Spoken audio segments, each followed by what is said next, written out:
Do not get depressed and affected. That even if that you are good, there will be bad people. Bad people will come into your life. Amen? Even if that you try to be holy, evil experiences will come your way. Sadyang ganyan talaga ang buhay. Huwag natin yan i-deny. Huwag natin tatakbuhan yan. Mabuti kang asawa, minsan hindi magiging tapat ang iyong partner sa'yo.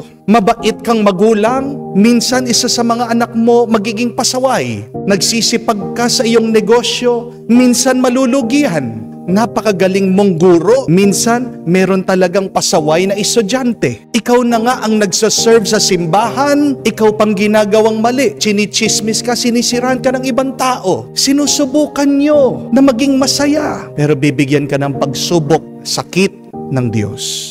My dear friends, this is the reality of life. That bad things will come our way. Hindi mo mapipigilan na ang buhay ay maglalagay at maglalagay ng asin at alat sa iyo. Pero ang tanong, ano magandang gawin kung hindi natin mapipigilan ang mga masasamang nangyayari sa ating buhay kung meron mga plano na nasisira na sa ating mga karanasan? Unang-una po, kailangan maging malapad, malawak ang ating pag-iisip at pag-uunawa. Kung hindi mo mapipigilan ang dumarating, mas maganda na ilawak mo, laliman mo pa ang iyong paningin. Expand your consciousness. Deepen your understanding. At ang tanong, paano natin magagawa yon? Sa pamamagitan po ng panalangin. Si Mother Teresa, siya po ang nagsabi that prayer enlarges your heart to the point that you can contain God. Kaya nga po, pag merong nangyayari na hindi natin inaasahan, pag merong masama na dumarating sa atin, we should fall down on our knees and pray. Magdasal po kayo. At huwag kayong mabibigong magdasal. Kasi tandaan niyo po, di ba? All battles are won on bended knees. Kung hindi mo kaya, bumaba ka, lumuhod ka, at itaas mo sa Diyos yung nakakabigat sa iyo. That is the first. Yun po yung una. Pag malawak na ang iyong pag-uunawa, no man ang masama na darating sa iyo, hindi mo yan mapapansin at hindi yan makakaapekto sa iyo. Hindi yan maninira sa iyo. Pero pangalawa, dagdagan po natin ang karanasan natin sa Diyos. Sino ang Diyos sa ating buhay? Isipin niyo po, siya yung tubig na maglilinis sa atin sa mga masamang nararanasan natin. One symbol of the Holy Spirit, remember, is water. Kaya nga po, pag tayo nagpapabinyag, ang gamit para malinis tayo sa kasalanang mana ay tubig.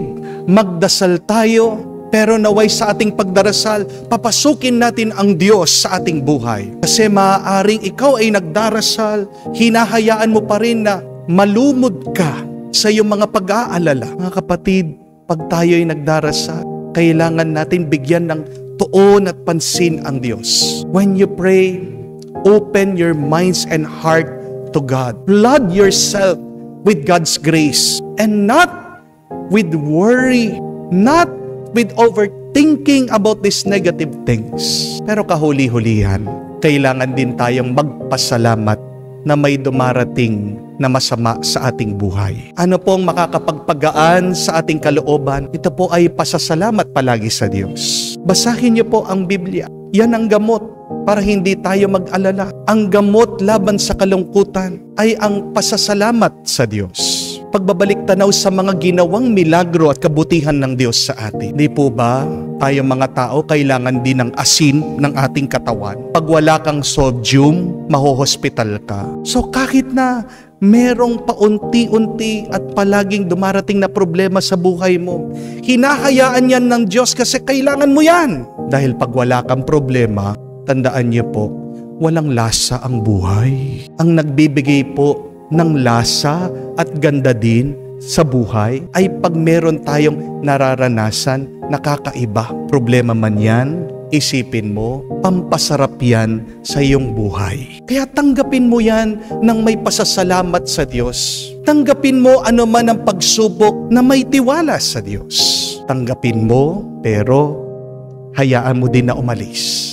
Amen? Mga kapatid, pagkabuti-buti mo man, sinusubukan mo magpakabanal, hindi ka maliligtas sa asin, sa alat, sa mga masasama na darating sa buhay. Pero handa na tayo para hindi ka masaktan at para hindi ka talaga maapektuhan. Kailangan natin unang magdasal. Papasukin ang Diyos sa ating isip at puso. Palaging magpasalamat at magtiwala sa Diyos.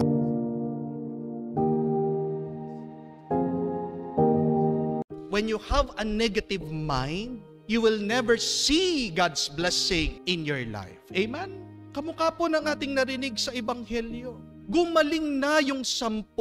Sabi po ng kwento. Along the way, habang papunta daw sila do sa templo sa mga pare, lahat sila gumaling na. All of them were healed. Pero isa lang ang nakarealize. Isa lang ang nakapansin. At nung nakita niya na gumaling siya, naglulukso siya sa tuwa. Bumalik siya kay Jesus, siya'y nagpasalamat. At tanong ni Jesus, hindi ba 10 ang gumaling? Bakit isa lang yung bumalik? Nasaan yung siya? Ano yung problema? Bakit hindi sila bumalik? Kasi gumaling nga sila, hindi nila napansin na sila'y pinagaling ng Diyos. Amen? They did not see that they were already been blessed, helped by God. At yan yung nagiging sagabal ng ating pasasalamat. When you cannot see that God has helped you, when you cannot see that God has blessed you, at paano mo makikita ang tulong ng Diyos? Sa pamamagitan lang ng pananampalataya. Kaya nga, sabi ni Jesus sa kanya, your faith has saved you. Pag may pananampalataya ka, makikita mo, tinutulungan ka ng Diyos. Pag may pananampalataya ka, magiging maliwanag ang iyong isip at kalooban. Pag may pananampalataya ka, makikita mo na binigyan ka na ng grasya at bendisyon ng Diyos. Para malabanan natin ang negatibong pag-iisip, pagdasal natin magkaroon sana tayo ng malalim na pananampalataya. Amen? Kamukha lang po nung last fiesta dito sa parokya. Habang paalis na po mga tao gabi na, meron pong 2 mag-asawa, humabol, hinahanap po ako. Ang layo pa po ng pinanggalingan nila sa Antipolo. Kahit na gabing-gabi po, pinuntahan ako bakit magpapapray over. Dahil po itong misis, may sakit. Ano pong sakit? 3rd stage cancer po. So pinagdasal ko po siya, inanoint ko po, umiiyak itong misis, pati itong mister. Ramdam ko po, kita ko po, gaano kahirap itong kanilang pinagdadaanan, cancer eh. Pero sabi ko po sa kanila, lalong-lalo na dito sa may sakit, magtiwala po kayo at ngayon pa lang magpasalamat na kayo sa Diyos na pinapagaling na kayo ng Panginoon. At bago po kami magkahiwalay, may inaabot po sa akin na envelope, pera, donation. Sabi ko, hindi po. Sa inyo po yan. Gamitin niyo po sa hospital. Alam ko po marami kayong gastos. Pambili nyo na lang po ng gamot. Mas kailangan nyo po yan. Alam nyo po, natouch ako doon sa sinabi ng mag-asawa. Kasi sabi nila, Father, ito po, galing din po sa Diyos. At hindi naman po kami pinapabayaan ng Diyos. Nakakabilib po, no? Nakakamangha, na kung sino pa yung mga nahihirapan, sino pa yung may malalim na pagsubok o suliranin, problema, sila pa yung may malalim na pananampalataya, kaya pa nilang magpasalamat, magpuri sa Diyos. Kaya nga, totoo, anong makakatulong sa iyo? Yung iyong pananampalataya. Remember this, my dear friends. The more that you thank God, the more that God will bless you. The more that you are grateful to God, the more that God will make you great. Amen? Subukan niyo man po. Araw-araw magpasalamat ka sa Diyos. At makikita mo araw-araw ang dating ng grasya at bendisyon ng Diyos. Palagi pupunuin ka. Aapaw, sobra-sobra. Pag nalaman mo yung masamang katotohanan, ano ang magandang gawin? If you learn the bad, the evil truth, the not so good news, what will you do? 3 lang naman po ang pwede nating gawin sa harapan ng masamang katotohanan. When the bad truth has been revealed to you, you can either first tolerate it, second, avoid it, and third, correct it. Pag nalaman mo yung hindi maganda, pag nalaman mo yung pangit na ugali ng tao, Yan yung tatlo na pwede mong gawin. Tiisin mo, iwasan mo, o kaya naman ituwid mo. Marami dyan, alam ko po, marami sa inyo ginagawa the first two. Di po ba? Tinitiis, iniiwasan. Pero sinasabi ko po sa inyo, pag tinitiis mo, hinahayaan mo na magpatuloy. Di po ba? Pag iniiwasan mo, anong sinasabi mo? Hinahayaan mo, sinasabi mo na tama lang. Kahit na iniiwasan mo, dala-dala mo pa rin yan sa isip mo at sa puso mo, apektado ka pa rin. Di po ba? So, hindi magandang sagot at tugon yung hinahayaan mo, tinitiis mo at iniiwasan mo. Kung nalaman mo yung masamang katotohanan, ang magandang gawin, habang maaga, ituwid mo, itama mo. We need to correct it. And if it is bad, we need to cut it off in our lives. Because if we let it live, if you allow it to remain, then the bad truth grows and spread. And what you allow to exist, persist. Tandaan niyo po yun. Pag hinayaan mo, lalong lalakas yan, lalong darami yan, at mas mahirap nang alisin sa buhay mo. Amen? Now the question is, how do you correct it? Paano mo itatama yung masamang katotohanan na iyong nalaman? You must change the source of it. Tandaan mo, kung merong bunga, may ugat. Kung gusto mong maging maganda yung bunga, ayusin mo yung ugat. Meron ngang kasabihan if you don't like the things that are happening in your life, then move. You are not a tree. Umalis ka. Ayusin mo. Kung hindi mo gusto yung sitwasyon o nararanasan mo sa iyong buhay. Remember, the Lord said that we are the branches. And the branch can change vines or tree. Kaya nga po merong grafting Hindi po ba?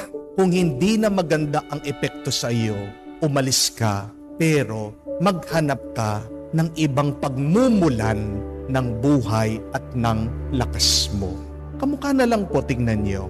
Pag mahina yung internet, anong gagawin mo? Pagtitiisan mo na lang? Ginaganyan yung provider mo? Di po ba? Pag mahina yung daloy ng tubig, anong gagawin mo? Titiisan mo na lang yun. Pagtsatsagaan mo na lang yun. Pag mahina yung tubig, tingnan mo, saan pa may sira na tubo? Pag ayaw mo yung internet dahil mahina, maghanap ka ng ibang pinagmumulan ng iyong signal. Kung merong masama na nangyayari sa inyong pagsasamang mag-asawa, kung hindi mo na gusto yung nangyayari sa inyong pamilya, kung ayaw mo na yung nangyayari dyan sa iyong trabaho, then change the source of it. Find another source for your life. Pag may masama na nangyayari sa ating buhay, ibig sabihin, hindi tayo nakakonekta sa Diyos. Yan lang yung magandang source. Yan yung pinakamabuting pagmumulan ng ating buhay at karanasan. Sa Diyos lamang. We should live in, with, and through God if we want to have good fruits in our lives.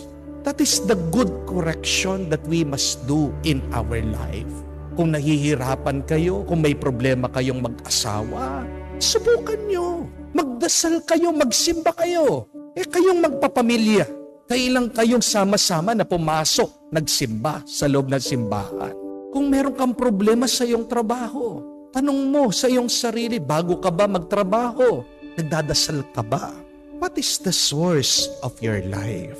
If you are not connected with God, do not expect to have good fruits in your life. Yan yung magandang pagtutuwid na kailangan nating gawin sa ating buhay. My dear friends, time will reveal everything. So, if there are good things that are happening in your life, thank the Lord, magpasalamat ka. Merong mga mabubuti na nangyayari sa iyong buhay. But if there are bad things that are happening in your life, do not tolerate it. Do not avoid it. Face it. Correct it. Go back to the Lord. Dahil pag tayo nabubuhay sa Diyos, diyan lang tayo magkakaroon ng mabuting buhay at mabuting bunga sa ating buhay.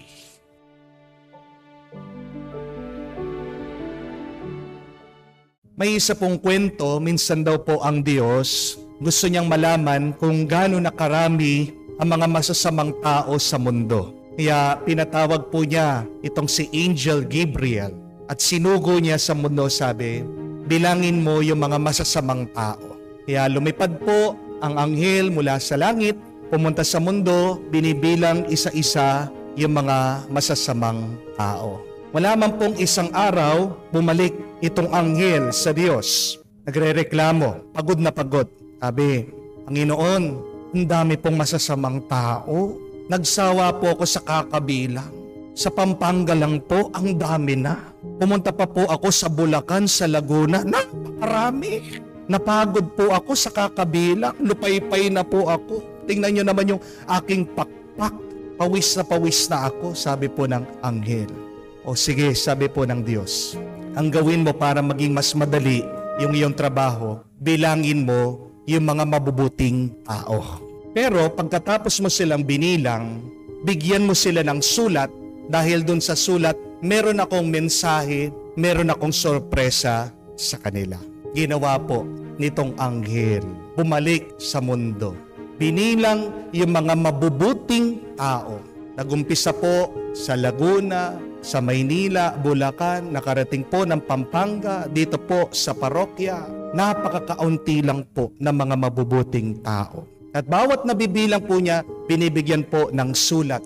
Tanong ko po, nabigyan po ba kayo ng sulat? Hindi po.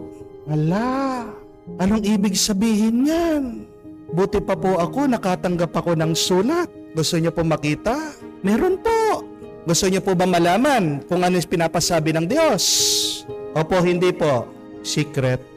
Pero sa totoo lang po, kung tandaan niyo, mahirap matukoy sino ang mabuti at masamang tao.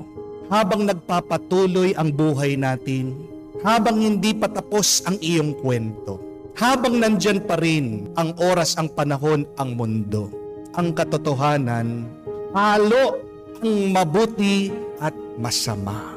This is the life that we live. This is our existence that we must embrace, that we must accept, that it is a mixture of both good and bad. There is no pure good, there is no pure bad. At hindi aalisin ng Diyos yung kala mong masama. Bakit? Kasi baka ikaw na kala mo mabuti, baka kasama ka. Sino ba sa atin dito ang masasabi niya mabuting mabuti siya? Di ba wala? Kahit naman ang pinakamasama, tandaan mo may pamilya pa rin yan. Kahit na yung nakagawa na karumal-dumal na kasalanan, may nagmamahal pa rin dyan. Amen? Hindi aalisin ng Diyos ang masama kasi baka pati ikaw nakala mong mabuti ay maaalis din at mawawala dahil hindi ka rin purong mabuti, may kasamaan ka pa rin. Ang magandang tanong, ano ang gagawin natin sa gitna ng kasamaan? Hinayaan ng Diyos na tumubo, sabay ang mabuti, ang masama, ang trigo, ang masamang damo. Tatlong bagay po ang gusto kong maalaala nyo. Number 1, never judge. Iwasan nyo ang maghusga. Dahil ang nakikita nating tao sa panlabas na anyo. Pero hindi mo alam kung ano ang nasa puso ng bawat isa. Itong mga alipin ng Panginoon sa kwento, gusto na nilang alisin yung masamang damo. Pero bakit hindi pinaalis ng Diyos? Kasi ang damo at ang trigo magkamuka. Mahirap makilala, makilatis. Kung hindi talaga lalaki at hahayaan mo pagkatapos nilang mabunga, diyan mo lang malalaman sino talaga yung tunay na mabuti, sino talaga yung tunay na masama. Habang hindi pa tapos ang panahon, habang nagpapatuloy pa ang ating buhay, huwag kang maghuhusga. Hindi mo alam kung ano yung pwede pang magawang mabuti ng isang tao. At tandaan niyo po ito, that when you judge, you start to hate. And when you hate, you get angry. And when you get angry, you suffer. Hindi niyo po napapansin yon? Pag naghuhusga ka, tandaan niyo po, kamumuhian mo, aayawan mo ang tao. Pag meron kang pagkamuhi, meron kang galit, at pag meron kang galit, diyan ka nagdurusa. Kung gusto mong maging magaan, payapa, masaya ang iyong buhay, number 1, alisin mo. Please do not judge. Huwag mong huhusgahan yung mga tao na nasa harapan mo. Huwag mong huhusgahan yung iyong karanasan na pangit, na masama, na hindi maganda. Dahil hindi mo alam, yung binibigay ng Diyos sa iyo, may magandang balik yan. Minsan po yung mga tao, kala nila suplado ako. Kaya yung mga iba ayaw lumapit sa akin. Mukhang stricto si Father. Pero alam niyo po, sabihin ko ito sa inyo, ha? Madalas, yung mga mukhang suplado, mababait yan. Opo, yung mga mukhang mababait, matakot po kayo dyan. May masamang balak yan. Di po ba? Bakit nagiging mabait ang isang tao sa iyo kung hindi meron siyang gusto? Di po ba? Alam niyo po ba sa Amerika, napakaraming serial killer, mamamatay tao, nang re-rape? Nung nahuli na po nila, pinakita nila yung mga picture, ang gwagwapo nila. Yun pala yung sikreto ng mga serial killer. Dahil pag magandang lalaki, yung mga babae, ay gwapo, ay mabait. Niyaya, di ba? Eh mukha namang gwapo. May masama palang balak. Tingnan niyo po. Dahil dun sa paghuhusga natin sa labas, may malaki tayong pagkakamali. Ginuumpisahan natin ang paghuhusga natin sa iba. Do not judge. You may never know. The thing in your life, the person in front of you, can actually help you, is actually good. Amen? Pangalawa, grow. Lumago ka. Mamunga ka sa gitna ng masama ng iyong nararanasan. Di ba? Meron po tayong kasabihan, bloom where you are planted. Paano tutubo ang isang halaman na bubunutin mo sa lupa? Di po ba? Kaya nandyan sa lupa yan, kaya hinahayaan mo na nakatanim kasi gusto mo na tumubo, lumaki, mamunga. Ganyan din ang isipin mo. Pag may nararanasan kang masama, sinasabi mo, baon na baon ka na sa utang. Sinasabi mo parang ikaw ay nilibing na baon ka na sa iyong lungkot. But never try to see life as being buried. Di ka binabaon ng Diyos. Tinatanim ka ng Diyos. At kaya hindi ka pa kinukuha ng Diyos, hindi ka niya binubunot o inaakay kasi naniniwala siya, malakas ka, kaya mo. At naniniwala siya na kaya mo tumubo at mamunga. At hindi ka makakapamunga kung walang masama o pangit na nakapaligid sa iyo. Kamukha sa halaman, kailangan niya ng fertilizer. Ano yan? Dumi! Di po ba? Ang isang halaman, kailangan niya ng gabi, dilim. Kung puro na lang liwanag, ano mangyayari? Matutuyo ang halaman. Mamamatay ito. Napakarami sa atin gusto nila ng komportableng buhay. Subukan mo maghapon, humiga ka lang. Ano mangyayari sa'yo? Sasakit ang katawan mo. Kung palagi ka lang natutulog, tandaan niyo po, nagpra-practice na kayo para sa kamatayan. Amen? Gusto mo ng komportableng buhay? Anong gawin niyo? Bumili kayong kabaong. Komportable ang kabaong. Huwag ka na umalis doon. Ayaw nyo naman, hindi po ba? Because remember, in mistakes, we learn. In adversity, we become strong. Kung hindi ka magbubuhat ng mabigat, hindi ka lalakas. Hinahayaan ng Diyos ang masama sa iyong buhay. Pinapalakas ka niya, naniniwala siya na sa bandang huli, magtatagumpay ka. Magtatagumpay ang kabutihan na tinanim niya sa iyo. So, whatever you are experiencing now, galit ka man sa iyong asawa dahil matigas ang ulo, nahihirapan ka financially, may sakit ka, matitigas ang ulo ng mga bata, pasaway, grow, magpatuloy ka, and be happy. Amen? Third and last, be patient. Magtiis ka, magtiyaga ka, dahil kung hindi ka marunong magtiis, magsasawa ka, mabibigo ka at susuko ka. Ang mga nagtatagumpay, yun yung mga matiisin, yun yung mga matyaga, Ang mga matatagumpay, hindi naman yan yung mga matatalino, yung mga mayayaman. Nagtatagumpay ang isang tao dahil kaya niyang maging matatag sa gitna ng masama. Maging malakas sa gitna ng sakit at bigat ng buhay. Amen? May napakaganda pong kwento. Nung minsan daw, merong isang ibon na lumilipad sa gitna ng bagyo. Nakita siya ng isang halaman. Kinausap ang halaman kung pwede ba siyang huminto, manirahan doon sa kanya. Dahil napakapangit ng panahon, baka siya'y mapagod, mabasa lalo ang kanyang katawan, baka siya'y mahulog at malunod sa tumataas na tubig, sa baha. Ito pong puno, ni-reject siya. Sinabihan, hindi, umalis ka dito, sabi niya. Galit na galit po, itong ibon. Sabi niya, napakasama naman na halaman nito. Nakikiusap lang naman ako. Mag-isa na lang nga ako, hindi pa niya ako matulungan.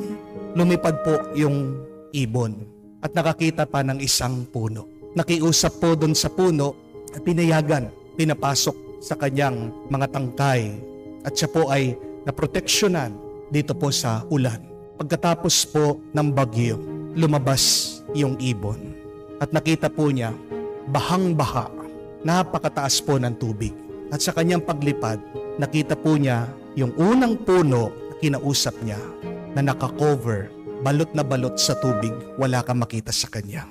Dito po naiintindihan nung ibon, ano ang dahilan, bakit tinaboy siya? Bakit ni-reject siya? Bakit hindi siya tinanggap nitong puno? Kasi kung doon siya kukuha ng salilungan, kung doon siya papasok, papatulong, malulunod siya, mamamatay siya. Tingnan niyo po, minsan yung mga masasama, kala natin na nararanasan natin, para din sa'yo yan. Para din sa kabutihan mo. Magtiyaga ka, huwag kang titigil. Dahil ibibigay din sa'yo ng Diyos kung ano ang mas makakabuti sa'yo, makakapagbigay sa'yo ng tunay na tuwa at kapayapaan. Paano natin malalabanan ang masama? Hindi tayo ang mag-aalis ng masasama sa ating buhay. Tandaan mo, ang Diyos lang. Pero sa harap ng mga pangit, hindi maganda at masasamang karanasan at mga tao sa ating buhay, tandaan mo, una, huwag kang maghusga, manatili kang lumalago, mamunga ka, grow. Kahuli-hulihan, magtiis ka. May panahon din na ibibigay ng Diyos sa iyo kung ano ang karapat-dapat sa iyo. Mabuti ka, umiral ka, mamunga ka, hindi ka pinapabayaan ng Diyos, tinutulungan ka niya, binabasbasan, at ito ay ang ating pasalamatan sa Kanya ngayon at magpakailanman.